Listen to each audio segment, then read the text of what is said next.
Chapter 26, The Television Chocolate Room.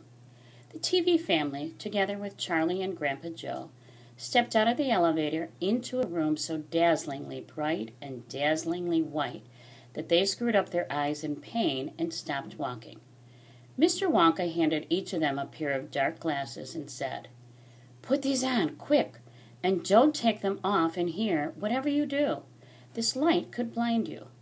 As soon as Charlie had his dark glasses on, he was able to look around him in comfort. He saw a long, narrow room. The room was painted white all over. Even the floor was white, and there wasn't a speck of dust anywhere. From the ceiling, huge lamps hung down and bathed the room in a brilliant blue-white light. The room was completely bare except at the far ends.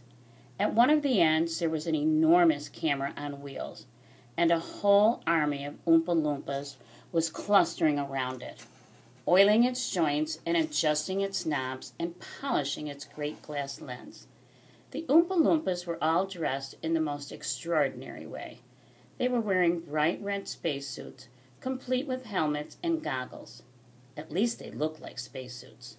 And they were working in complete silence. Watching them, Charlie experienced a queer sense of danger.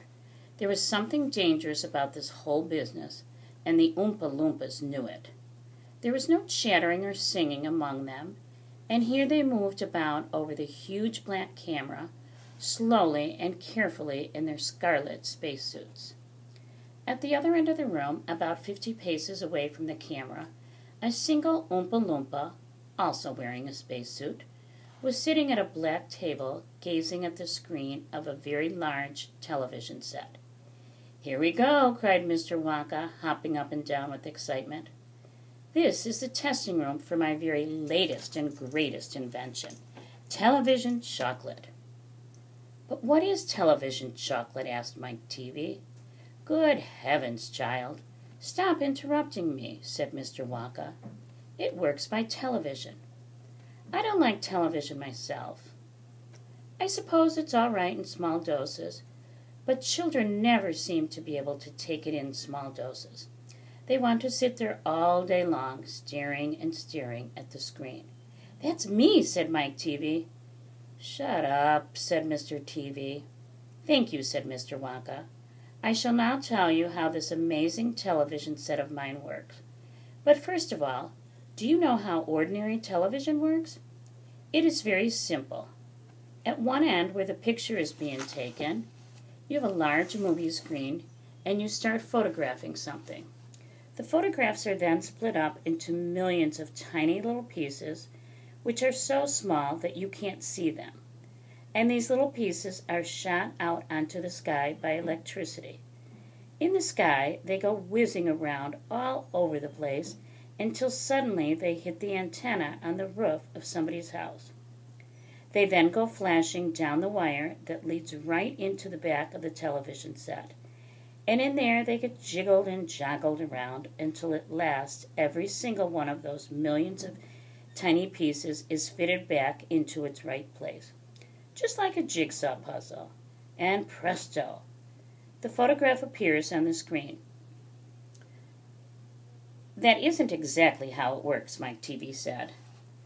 "I'm a little deaf in my left ear," Mr. Wonka said. "You must forgive me if I don't hear everything you say." "I said that isn't exactly how it works," shouted Mike TV. "You're a nice boy," Mr. Wonka said, "but you talk too much. Now then, the very first time I saw ordinary television working, I was struck by a tremendous idea. 'Look here,' I shouted, 'if these people can break up a photograph into millions of pieces and send the pieces whizzing through the air, and then put them together again at the other end, why can't I do the same thing with a bar of chocolate? Why can't I send a real bar of chocolate whizzing through the air in tiny pieces, and then put the pieces together at the other end, all ready to be eaten?' Impossible," said Mike TV. "You think so?" cried Mr. Wonka.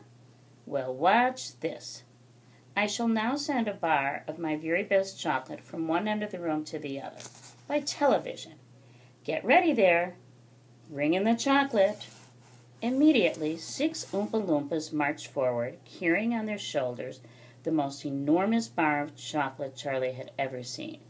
It was about the size of the mattress he slept on at home. "It has to be big," Mr. Wonka explained, "because whenever you send something by television, it always comes out much smaller than it was when it went in. Even with ordinary television, when you photograph a big man, he never comes out on your screen any taller than a pencil, does he? Here we go, then. Get ready." "No, no, stop. Hold everything. You there, Mike TV, stand back. You're too close to the camera. There are dangerous rays coming out of that thing.